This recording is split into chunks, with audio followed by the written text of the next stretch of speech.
Nembangal daw yung ka-Ilocano, kumusta po kayo? Ang episode natin ngayon ka-Ilocano, i-update kayo sa mga inakay ng Project Totino pala natin ka-Ilocano. So meron silang 3 inakay. Kaya tara, samahan nyo po ako ka-Ilocano. Nembangal daw yung ka-Ilocano, kumusta po kayo? Titignan lang natin ka-Ilocano itong mga inakay ng ating mga lovebird. So nandyan sila ka-Ilocano, bale 3 sila. So i-check natin kung pinapakain naman nila yung kanilang mga sisiw ka-Ilocano.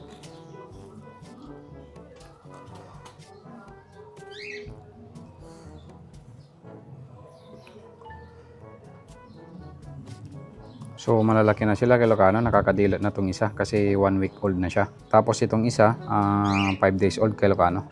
Tapos itong maliit, bale 3 days old Ilocano. Kaso mukhang walang laman yung kanyang tiyan. So mukhang hindi nila pinapakain kaya nahuli na siya Ilocano. Talagang ang liit na niya. Kaya hihanpid na natin. Papakainin natin siya ng Ilocano. Magtetempla tayo ng Cerelac. Tapos saka natin papakainin para lumaki siya Ilocano. Wala na talagang laman yung tiyan. No? Parang nanghihina na rin Ilocano. So mas malalaki na kasi itong mga kapatid niya Ilocano. Baka nadadaganan na rin yan. Magtetempla lang tayo ng Cerelac.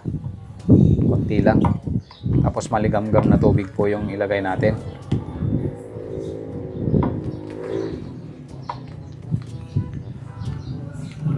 So okay na yan siguro Ilocano. Kasi nag-iisa lang naman siya. So titignan din natin Ilocano kung hindi naman mainit yung yung ibibigay natin pagkain. So medyo malamig na Ilocano kaya pwede na to.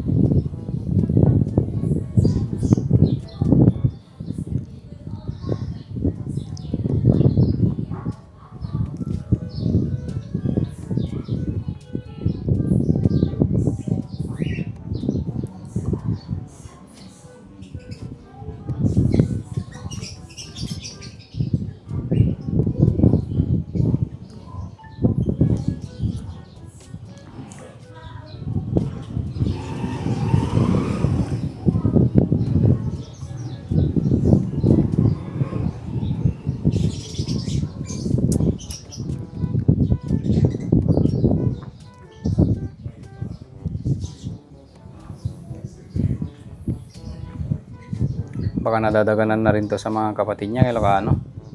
Kasi lalaki na yung mga kasama niya kasi.